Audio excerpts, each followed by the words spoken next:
Masechet Sanhedrin Daf Mem, on commence Bezrat Hashem au début du Daf. On commence donc Bezrat Hashem le 5e période de la Masechet.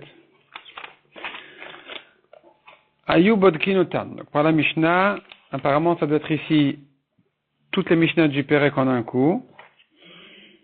Donc ça nous sort une grande Mishnah, mais en fait c'est tout le Pérek. Ayu Bodkinotan, Mesheva Hakirot. La Mishnah nous dit comme ça. On vérifiait les témoins. On faisait les enquêtes sur les témoins, il y avait 7 hakirot, 7 questions. Les enquêtes étaient sur 7 questions à répondre. Beizo Shavua, il devait dire le témoin dans quelles années de Shemitah, c'est-à-dire quelle série de Shemitah cette histoire a eu lieu. Beizo Shana, quelle année de la Shemitah. Beizo Chodesh, quel mois. Donc déjà, les années, en fait, c'est au lieu de dire l'année depuis la création du monde, comme ce qu'on a l'habitude aujourd'hui de dire, le Bedin, à l'époque, il demandait aux témoins de leur dire, apparemment, les gens ne connaissaient pas tellement les calculs, les années depuis la création du monde comme on fait aujourd'hui. Donc, on leur demandait plutôt quelle année de quelle Shemitah c'était. Donc, il y a 7 Shemitah dans le Yovel. Dites-nous de quelle Shemitah il s'agit et quelle année dans la Shemitah. Beizo Chodesh, quel mois. Bekama Chodesh, quel jour du mois. Beize Yom, quel jour de la semaine. Beize Sha'a, quelle heure du jour. Beize Makom, et à quel endroit. Ça, c'était les 7 Hakirot. Rabbi Yossi Omer, Beize Yom, Beize Sha'a, Beize Makom. Rabbi Yossi dit, c'est pas la peine de faire tellement d'enquêtes. Il suffit de lui demander quel jour, quelle heure et quel endroit. Parce qu'en général, selon Rabbi Yossi, on vient témoigner le lendemain. Ils ont vu la scène hier, ils viennent au Bedin aujourd'hui.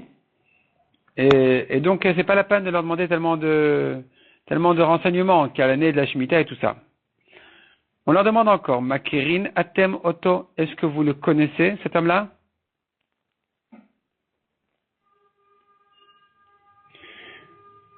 Rashi explique, on leur demande, est-ce que vous connaissiez celui qui a été tué?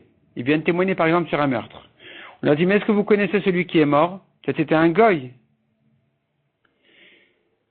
Cette question-là ne fait plus partie des Hakirot. Les Hakirot, c'est que sur l'endroit et le moment, l'intérêt des Hakirot est de pouvoir les rendre zomémines, que d'autres témoins viennent dire, vous étiez avec nous ce jour-là ailleurs.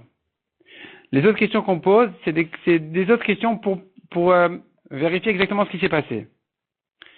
Donc on leur demande, Makirin Atamoto, est-ce que vous le connaissiez? Itretembo, est-ce que vous l'avez averti que s'il fait cette avéra, il sera chayav mita, on va le tuer. Aobed Avodazara, s'il témoigne sur quelqu'un qui a fait Avodazara, on leur demande aux témoins, et miavad ou bema avad, quelle est l'idole qu'il a servi et de quelle manière? Plus on pose des questions, mieux c'est.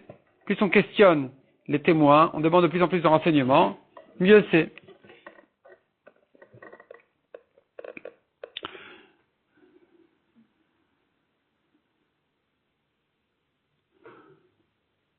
Maaseh ou Badak Ben Zakkai Boukte Te'enim. Une fois, la Mishnah raconte que Ben Zakkai, il avait demandé aux témoins des renseignements qui n'étaient même pas importants, mais c'était juste pour multiplier les questions. Il leur demandait, vous dites qu'il a tué en dessous du figuier. Dites-moi, les queues des figues étaient grosses ou fines? Donc tout ça c'est pour multiplier au maximum les questions sur les témoins pour ne pas le tuer trop rapidement, trop facilement. Ma ben hakirot et bdikot. Quelle différence entre les hakirot et les bdikot? Hakirot, dans les hakirot qui sont les premières questions concernant l'endroit et la date, le temps et l'endroit, là-bas sur ces questions-là. Echad omer eni odea, et dutan betela, si un témoin dit je ne sais pas où ou je ne sais pas quand, le témoignage s'annule. Par contre, bdikot, echad omer eni odea. Mais dans les autres questions, s'il y en a un qui dit je ne sais pas, ou même si les deux ils disent on ne sait pas, edutan kayemet. Le témoignage, il reste. Echad hakirot vechad bdikot, aussi bien concernant les hakirot que les bdikot, bisman shemakrishin zeze dutan betela. S'il y a une contradiction entre les témoins, alors le témoignage s'annule. Donc les hakirot, comme on a dit, c'est sûr, le temps et l'endroit, et les bdikot et les autres questions tout autour. Et donc s'il y a une contradiction, le témoignage s'annule. Un témoin il dit ça a eu lieu le 2 du mois, l'autre il dit ça a eu lieu le 3 du mois, et Doutan Kayemet, le témoignage, il tient. Pourquoi? C'est pas une vraie contradiction. Celui qui a dit le 2 du mois, il sait que le mois précédent a duré 30 jours. Celui qui a dit le 3 du mois, il croit qu'on a fixé Rosh Chodesh le 30e jour. Mais s'il y en a un qui dit le 3, un qui dit le 5, c'est une contradiction, le témoignage s'annule. Un il dit ça a eu lieu à 2 heures du jour, l'autre il dit à 3 heures du jour, c'est bon, parce que on se trompe un peu. Mais si un il dit 3 heures et un il dit 5 heures, il y a trop de différence entre eux, c'est une contradiction, ça s'annule. Rabbi Uda dit non, 2 heures de différence, ça peut encore passer. Par contre, des fois, même quand il y a 2 heures de différence, même selon Rabbi Uda, c'est pas bon. Pourquoi? Il y en a un qui dit ça a eu lieu à 5 heures du jour et l'autre dit à 7 heures du jour. La différence, c'est matin, après-midi. Puisqu'il y a 6 heures de matin, 6 heures d'après-midi. Donc, quand un dit à 5 heures et un dit à 7 heures, là, c'est une vraie contradiction. Chez Bechamesh Chama Mizrach, car à 5 heures, le soleil est encore à l'est, au Besheva Chama Ma'arav, et à 7 heures, le soleil est déjà à l'ouest. Donc ça s'appelle déjà une contradiction. On va pas dire il s'est trompé. Puis ensuite, on fait rentrer le deuxième. Le deuxième témoin, on le fait rentrer au Bedin. Ou Bodkin Oto, on le questionne à lui aussi. On le vérifie. Si leurs paroles s'arrangent l'un avec l'autre, ils disent la même chose, alors on a terminé maintenant les témoignages, donc on a accepté les témoins, et maintenant le Bedin va commencer à vérifier, à le juger. Potrin bizchut. On commence par son mérite. On commence par mentionner le côté mérite du rachat, de manière à ne pas commencer tout de suite par le condamné. Donc on a vu dans la Gemara en haut plusieurs manières de comprendre cette phrase-là. Qu'est-ce que ça veut dire on commence par le mérite? La conclusion de la Gemara en haut, qui est maintenue ici dans Rashi aussi, on nous dit écoute, ne crains pas, si tu n'as pas tué, tu n'as rien à craindre. Amar echad min ha'edim, yesh li lamed alav zchut. Si un des témoins dit mais j'ai un mérite à dire sur lui, on ne l'écoute pas. O echad min ha'talmidim yesh li lamed alav chova, ou bien un des élèves qui se trouve devant le badin, il veut ramener une raison de le condamner, meshat kinoton on le fait taire. On ne peut pas entendre. Par contre, Amar echad min ha'talmidim yesh li lamed alav zchut. Si un élève, un des talmidei chachamim qui se trouve devant les juges, il dit mais j'ai un mérite à dire sur lui, là on va l'entendre. Donc je reprends. Les témoins, ils peuvent ni dire mérite, ni dire d'accusation. Par contre, les élèves, ils peuvent dire des mérites, mais pas des accusations. Les témoins, ils peuvent rien dire parce qu'ils sont concernés. Les élèves, ils peuvent dire des mérites, mais pas des accusations parce qu'on cherche à sauver la personne en question, ne pas le tuer. Donc si maintenant il a un mérite à dire, Ma'alin Oto, on le fait monter, ou Moshivin Oto Benehem, on l'installe parmi les juges. Veloya Yored Misham Kolayam Kulo. Il reste là-bas toute la journée, il ne redescendait pas. Imiesh Mamash Mitzvarav Shomilo. Et si le Badin décide d'entendre, d'accepter ses arguments, il dit quelque chose de bien, alors on l'écoute, on maintient ses paroles. Même si c'est le rachat lui-même, celui qui est condamné lui-même, qui dit mais j'ai un mérite à dire sur moi-même, on va l'entendre. Mais à condition de savoir à condition qu'il dit quelque chose de réel, pas n'importe quoi.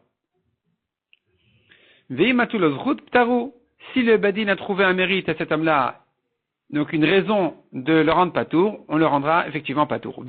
Et sinon, si ça mène plutôt vers le chiyuv mita, on attend le lendemain.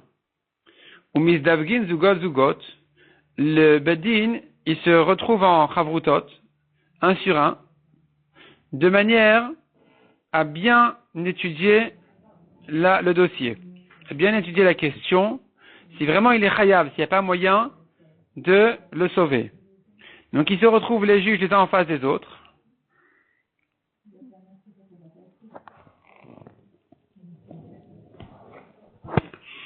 Ayum et Ma'atim et Ma'achal, il mangeait un minimum. Velayu shotin yain kolayom, il buvait pas de vin du tout toute la journée. Venotin kolalayla, il discutait sur ça toute la nuit. Ul machorat mashkivinu bain bedin. Le lendemain, il se levait tôt, il revenait au bedin.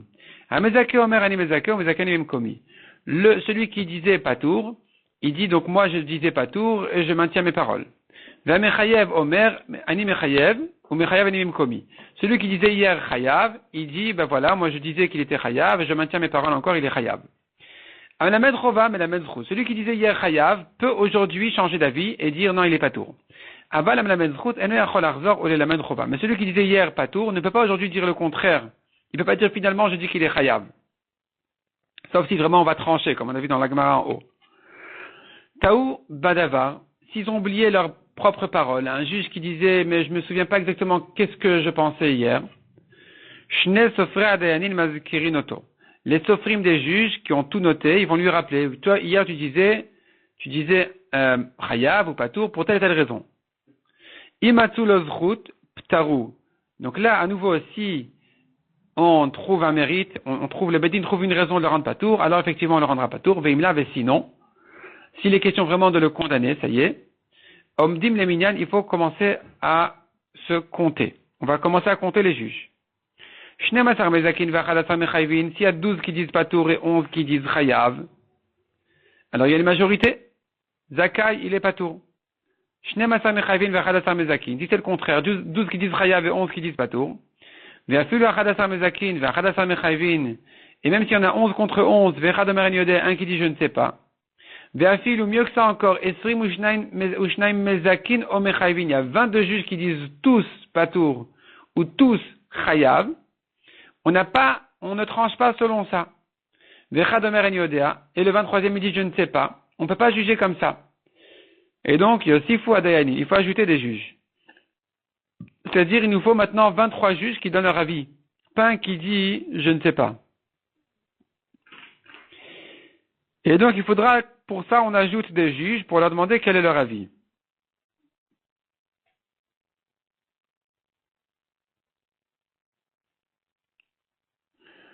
Vekama Mosifin, combien on ajoute? Shnaim. On ajoute 2 juges. Si ces 2 juges, ils se partagent, un il dit patour, un dit chayav, alors il faut en ajouter encore une fois 2. De manière à trancher. Si à nouveau les 2 qui viennent, ils disent un patour, un chayav, alors à nouveau on ne peut pas trancher parce qu'on est resté toujours égal. C'est-à-dire dans le cas où a priori le bedin était 11 contre 11. Les 2 qu'on a ajoutés maintenant, ils sont encore une fois 1 contre 1. On ajoute encore 2. Et c'est comme ça qu'on monte donc de 23, on était à la base 23 ou disons 22, parce qu'il y en a un qui ne savait pas. On en a ajouté 2, donc on est arrivé à 24, encore 2, 26, et ainsi de suite, on ajoute encore et encore et encore, tant que on n'a pas une majorité. Ad shivim ve'echad, jusqu'à ce qu'on est arrivé à 71. Shloshim ve'shisha mezakin, ou shloshim ve'chamisha mechayvin. Et si maintenant à 71 on est arrivé à 36 qui disent patour, 35 qui disent chayav, Zakai il est patour parce qu'il y a une majorité. Si c'est le contraire, Shloshim ve'shisha mechayvin ou shloshim ve'chamisha mezakin, 36 chayav, 35 patour, qu'est-ce qu'on fait? On ne tue pas quelqu'un selon une majorité d'une personne. Il faut 2 de plus. Donc qu'est-ce qu'on fait ici? Danin elu keneged elu. Ils vont en discuter cela contre cela. Ad shireh echad mina mechayvin iver mezakin. Jusqu'à ce qu'un des juges qui disait chayav, il change d'avis et il accepte les paroles de ceux qui disent patour. Et dans ce cas-là, donc finalement, on pourra le rendre patour. Maintenant, les milliers on apprend ce qu'on a vu dans la Mishnah, qu'il y a 7 enquêtes à faire. Quel jour, quelle année, quel mois, quel jour du mois. Et toutes ces questions-là, on en a vu 7 dans la Mishnah, dont on les apprend à Maraviuda d'Amarkra. La Torah dit comme ça. Il y a 3 mitzvot dans lesquels la Torah, elle dit d'enquêter les témoins. Dans les 3 cas, il s'agit de quelqu'un qui est chayav mita. Les 3 mitzvot sont Irani Dachat, c'est une ville entière qui a fait Avodazara, Avodazara, un homme particulier qui a fait Avodazara, et Edim Zomemin, les faux témoins. La Torah a dit dessus, dans un cas, elle dit Vedarashta vechakarta veshalta etev. Donc Darashta vechakarta, c'est les enquêtes. Il y en a 2, Darashta c'est une, Chakarta c'est une deuxième. Shalta, Rachid explique, c'est pas une enquête, c'est une question, donc ça rentre pas dans les enquêtes. Et le mot Hetev, il vient ajouter encore du poids dessus, ça fait une troisième question. Donc, Vedarashta, c'est une Chakira, Verakarta, c'est une deuxième, Etev, c'est une troisième. Veomer, un autre pasuk dit, Veugadecha veshamata vedarashta etev. Donc, à nouveau, nous avons Darashta, Ugadecha veshamata, donc tu as entendu Vedarashta etev, et tu dois faire une drisha etev. Une drisha, c'est une Chakira, c'est une enquête, etev, bien. Ça vient ajouter encore deux. Veomer, un troisième pasuk, Vedarshu shoftim etev. À nouveau, c'est Darshu et etev, ça fait encore deux. Les juges doivent bien vérifier. Ça nous ajoute encore deux, parce qu'il y a Vedarshu, c'est une, et etev, c'est une deuxième. Ça nous fait en tout, ça nous fait 7. On tourne la page. La Gemara demande, qui t'a dit d'additionner? Peut-être qu'il ne faut pas additionner. Peut-être que là où c'est écrit 3, tu fais 3, là où c'est écrit 2, tu fais 2. Qui t'a dit de faire 3 plus 2 plus 2? Donc la Gemara demande, Vema chada chada, kedirtiva. Dans chaque contexte, il faut faire le nombre de chakirot, d'enquêtes que la Torah a dit. Deimken. Car si vraiment la Torah voulait qu'on en fasse 7 dans tous les cas, alors, l'irtevinu rachman abechada, la Torah aurait dû dire les 7 dans un cas, et j'aurais compris qu'il faut 7. Si elle dit ici 3, ici 2, ici 2, je ne sais pas qu'il en faut 7 partout. Répond la Gemara Kevane Kuluba de Ada de Ktiva,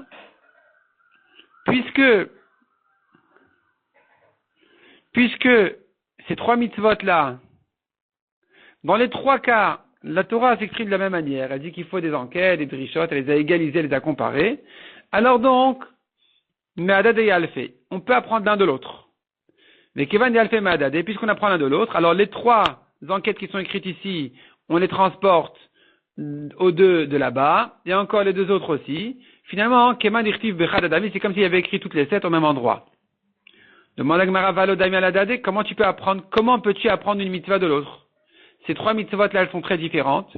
On ne peut pas apprendre l'une de l'autre. C'est-à-dire, les enquêtes que la Torah a mis ici, sur les témoins, c'est une koula. C'est une koula de ne pas le tuer rapidement. Et donc, on multiplie les enquêtes. Cette koula-là, si tu la vois dans une ou 2 de ces 3 mitzvot-là, tu ne peux pas prendre de ces 2 mitzvot-là pour la 3e. Parce que tu pourrais distinguer en disant, ces 2-là méritent la koula, la 3e mitzvah ne la mérite pas. Comment ça? La Gemara s'explique. Siman, Palat, Saïf, Atra. Iranidachat, Lanartarte, Lodamia. Iranidachat, c'est une ville qui a fait Avodazara. Tu ne peux pas la prendre de ces 2 autres cas. La Kula, tu ne peux pas la prendre sur la Iranidachat. Sheken, Mamonan, Palat. Car un particulier qui a fait Avodazara, tu le tues, tu touches pas ses biens. De même, les faux témoins, tu les tues quand ils sont Chayav Mita, tu ne touches pas leurs biens. Alors que la ville qui a fait Avodazara, il faut tout brûler. Il faut perdre tous leurs biens. Donc, puisqu'il y a une khumra exceptionnelle dans Iranidachat, tu n'as pas à transporter la koula des enquêtes que tu as vues concernant les 2 autres mitzvot pour Iranidachat. Cette mitzvah-là, de Iranidachat, ne mérite pas cette koula d'enquêter. Au contraire, tu vois bien que la Torah elle a mis là-bas une khumra de tout perdre, de tout brûler. De même, dit la Gemara, Avodazara la nartar telodamia. Tu ne peux pas prendre non plus Avodazara des 2 autres mitzvot pour ramener la koula à des enquêtes. Sheken, Besaïf. Parce que les autres mitzvot qui sont la ville qui a fait Iranidachat, qui a fait Avodazara, ils sont tous Chayav Mita, on les tue à l'épée. Alors que celui qui a fait Avodazara seul, il a une Mita plus stricte. Il est Chayav Skila. C'est plus que Saïf, c'est plus que l'épée. Donc si c'est une ville entière, il y a une Kula. Ils sont Chayav Saïf, c'est que à l'épée qu'ils seront tués. De même, les faux témoins, il y a des cas, disons, c'est peut-être le cas classique où ils viennent témoigner sur quelqu'un qui a tué son ami. Et de toute façon, dans ce cas-là, il n'est Chayav que Saïf. Et donc eux aussi, on va leur appliquer la mort qu'ils voulaient lui faire à lui. Donc ils ne seront tués que à l'épée. Ce qui n'est pas la preuve pour Avodazara, qui est Chayav Skila. Donc si là-bas, la Torah te dit de faire des enquêtes, tu n'as pas de preuve que pour Avodazara aussi. Il faut faire des enquêtes. Et puisqu'on a trouvé concernant les Dimzomémin, les faux témoins, qu'ils ont un cas où leur mita, elle est moins dure que la Avodazara, alors, si là-bas, on fait toujours des enquêtes, même dans un cas où c'est aussi grave que Avodazara, par exemple, les faux témoins ont dit, un tel il a fait Avodah Zara. Un tel il a fait un Chilul Shabbat. Et donc il est Chayav Skila. Il se trouve qu'ils ont menti. Eux-mêmes, on va leur faire la Skila. Quand même, la Torah dit qu'il faut faire une enquête bien sur les témoins. C'est-à-dire sur les témoins qui veulent les rendre Zomémin. Les derniers témoins qui veulent condamner les premiers. Il faut enquêter bien les derniers. Parce que les premiers, des fois, c'est moins grave qu'Avodah Zara. Parce que des fois, ils ont saïf. Ils ont que à l'épée. Donc, du coup, toujours, on va enquêter les derniers témoins. Tandis qu'Avodah Zara, qui dit que là-bas aussi, on va enquêter les témoins, là-bas, c'est plus grave, c'est ce qu'il a. De même pour la troisième mitzvah qui est ici, Edim Zomémin. Il y a une khumra spéciale dans Edim Zomémin, les faux témoins. La Nartar Telodamia, tu ne peux pas les apprendre des deux autres cas. Chez Ken Matra, les deux autres cas, on ne les tue pas sans avertissement. Avodah Zara, ou la ville qui a fait Avodah Zara, il faut un avertissement, sinon tu ne tues pas. Alors que les faux témoins, tu tues même sans avertir, parce que c'est exactement ce qu'ils voulaient faire. Les faux témoins voulaient condamner le pauvre qui n'a rien fait, donc il n'a pas été averti. Eux aussi, ils mériteront donc, comme dit la Torah, on leur fera ce qu'ils voulaient faire, c'est-à-dire on va les condamner comme ce qu'eux-mêmes voulaient le condamner. Donc de même qu'eux voulaient le condamner sans avertissement, eux aussi seront condamnés sans avertissement. Donc tu as une khumra exceptionnelle concernant les faux témoins que tu ne trouves pas chez les autres. Et donc, je pose la question, comment veux-tu transporter la koula des enquêtes d'une mitzvah à l'autre? Répond la Gemara, ça va, pas de problème, c'est pas un raisonnement logique, c'est-à-dire c'est pas par une logique de comparer que puisque la Torah les a comparés, on va aussi les comparer, on va faire une Gzera Shava. Gzera Shava c'est plus fort, c'est-à-dire que la Torah elle te dit un mot ici qui sert à une dracha de Gzera Shava. La Gemara dit donc, Be'etev, Etev, Yalfinan, Me'adade. C'est une Gzera Shava qu'on fait, Etev, Etev. Ici c'est écrit Etev, là-bas c'est écrit Etev, puisque dans ces trois mitzvot là c'est écrit le mot Etev. Donc la Torah les a comparés, que tu veuilles ou que tu veuilles pas, que ce soit logique ou pas logique. La Torah, clairement, par le mot Etev, a comparé ces trois mitzvot là. Donc Yalfinan, Me'adade, on apprend l'une de l'autre. La Gemara dit Gzera Shava Moufne. Il faut que cette Gzera Shava là soit libre, c'est-à-dire que ce mot-là il soit libre. Parce que si c'est un mot qui est utilisé pour une autre dracha, qui est nécessaire pour le pasouk, tu ne peux pas faire une Gzera Shava quand tu peux la repousser. Dei le Moufne, Ikalemifrach. Si vraiment le mot n'était pas libre, ne venait pas que pour la dracha, alors Ikalemifrach, on aurait pu repousser la dracha en disant, comme on a vu, que tu ne peux pas comparer l'un à l'autre. C'est-à-dire comme ça. Une Gzera Shava, quand la Torah te dit le même mot à deux occasions, et qu'on a appris que ça vient justement pour te comparer la halachot de l'un à l'autre, alors cette Gzera Shava là, on la maintient, soit quand le mot est en trop, et donc même si tu aurais pu repousser en disant mais les cas sont très différents, tu le dis quand même, parce que tu dis quand même la Gzera Shava, parce que le mot n'est là dans la Torah que pour la Gzera Shava, soit quand le mot n'est pas en trop, mais que c'est logique de comparer les cas. Or ici, on a dit que les cas ne sont pas à comparer, ils sont différents. Donc puisque les cas sont différents, donc la Gzera Shava ici, pour la maintenir, il faudrait, pour employer la Gzera Shava, il faudrait que ce soit vraiment des mots de trop, le mot Etev. La Gemara dit la yafnu et moufne. Oui, effectivement, bien sûr. Donc la yafnu et moufne, bien sûr que c'est un mot de libre. Ou peut-être le mot Léaïa, il veut dire dans quel sens c'est libre. Pourquoi tu me dis que ce mot-là, il est libre? La Torah, quand elle parle de Hakira, des enquêtes, elle dit des mots d'enquête. Elle dit Vedarshu, Vechakru. Ils vont enquêter, ils vont vérifier, rechercher. Pourquoi le mot Etev? Le mot Etev qui dit bien. Le mot bien n'est pas vraiment à sa place ici. On parle d'enquête, on ne parle pas de bien ou pas bien.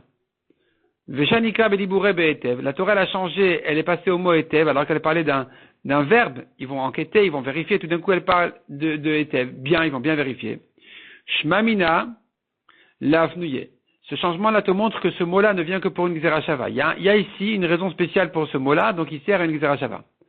La Gemara dit Vakati Mufne Mitadechadu. Quand tu dis qu'une Gzera Shava doit être libre, il faudrait qu'elle soit libre des deux côtés. C'est-à-dire, et le mot Etev d'ici et le mot Etev de là-bas, il doit être un mot de trop qui me serve à la Xera Shava. Or ici, c'est pas le cas. C'est pas forcément le cas. Il se peut que ce ne soit libre que d'un côté. Donc, Bishlam Anartarte, ça va, ces deux cas-là. Nous avons donc 3 psukim. On a Avodah Zara, Irani Dachat et Edim Zomemin. 2 d'entre eux, effectivement, Moufneu. Le mot Etev, il n'est là que pour la Xera Shava.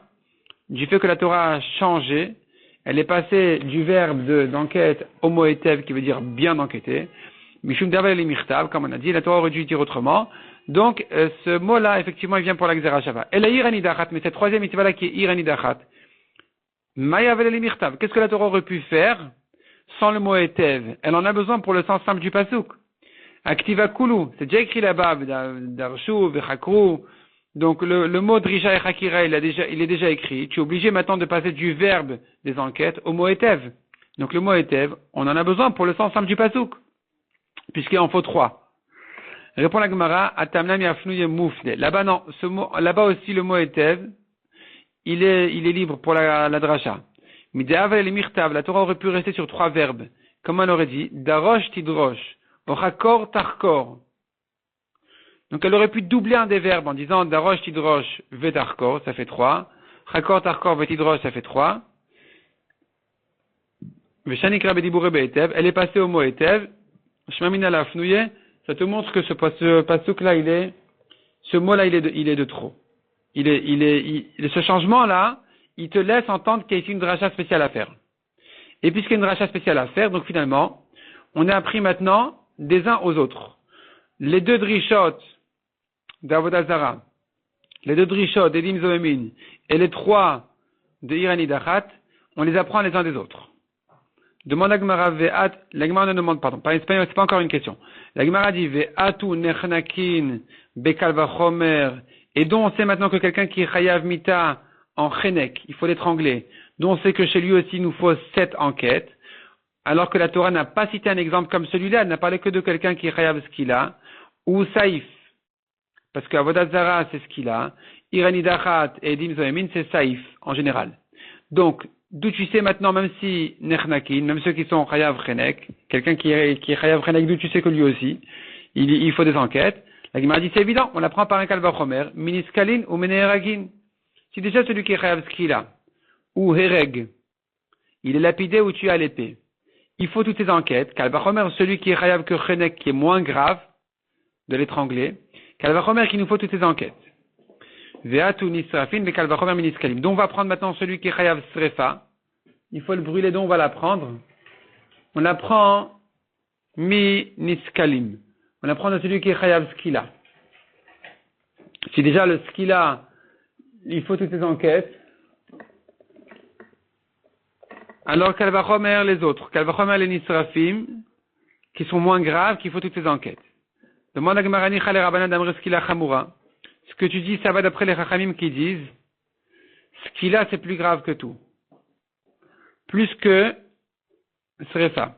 Et là, les Rabbi Shimon d'Amar srefa chamura maïka le Amar. Mais selon Rabbi Shimon qui dit que srefa c'est plus grave que skila, comment peux-tu apprendre par un kalvachomer de skila? Srefa, dans skila, on a la kula des enquêtes. Srefa qui est plus grave, on ne l'aura pas. Et la Maravuda. La Gemara donc dit non autrement. Veine emet nachon adavar. C'est écrit dans le pasuk Veine emet nachon. Concernant les enquêtes, la Torah dit voilà donc tu as bien enquêté et voici que la chose elle est vraie. Emet nachon, elle est vraie, elle est juste. Veine emet nachon. 2 fois c'est écrit comme ça. Et donc on est monté des 7 enquêtes à 11. Parce que Emet et Nachon, ça en fait 2. Encore une fois, Emet et Nachon, ça fait encore 2. Hachad Seré, ça en fait 11. Et donc, maintenant, ces 11 enquêtes-là, on va les partager comme il faut. Sheva et Sheva Hakirot. 7 pour cette enquête, comme on a dit. Daltlat, l'Ixera Shava. Enlève, prends 3 pour la Xera Shava. Ça fait 10. Pour apprendre les uns des autres. Pachaleu Chada. Les Rabbi Shimon, Pachaleu, il va rester Chada, une 11e enquête. Les Rabbi Shimon a Touyen Israfin. Selon Rabbi Shimon, ça vient inclure celui qui est Chayav Srefa, que lui aussi, il lui faut une enquête malgré que c'est plus grave d'après Rabbi Shimon. Les Rabbanan, selon les Chachamim, on n'a plus besoin de ce mot, mais milta datia bekal vachomer tar vekatav lakra. On sait en général qu'une chose qui est apprise par un kal vachomer, la Torah, elle se fatigue à la réécrire. Donc même s'il est nisrafim, celui qui chayav srefa, tu peux l'apprendre par un kal vachomer de ce qu'il a. Que lui aussi, évidemment, il lui faudrait des enquêtes.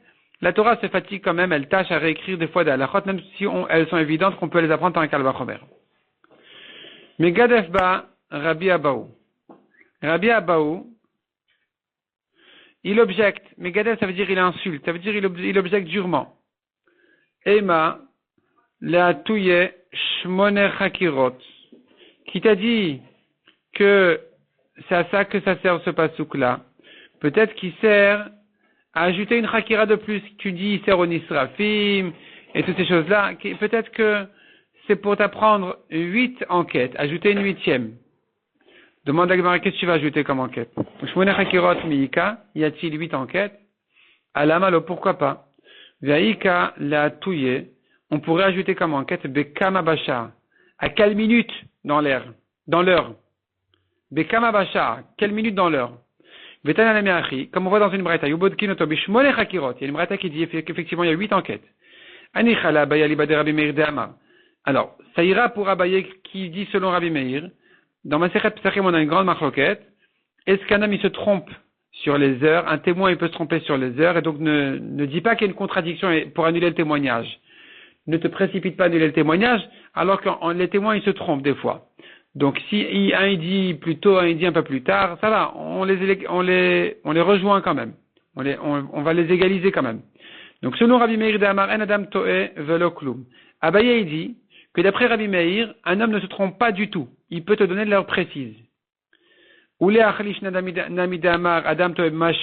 Shapir. Selon une autre version de Abaye, qui dit selon Rabbi Meir, un homme se trompe un peu, alors, Shapir, ça va effectivement, il y a lieu d'ajouter cette enquête-là. Quelle minute? À quelle heure précise ça s'est passé?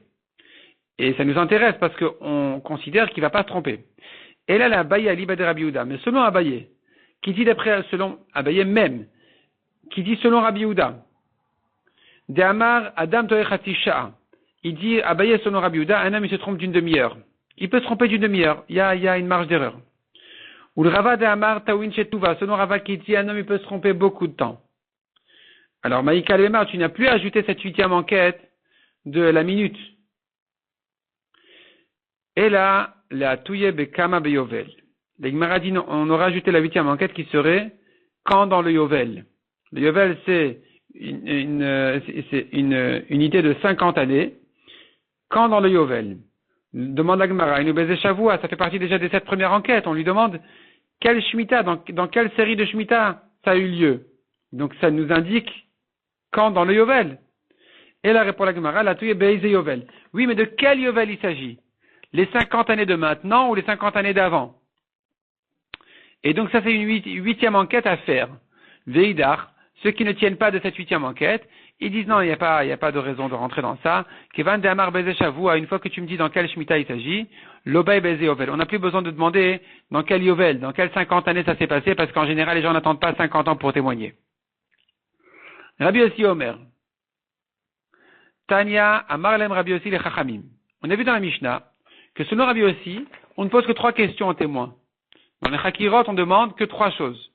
On demande le jour, l'heure et l'endroit.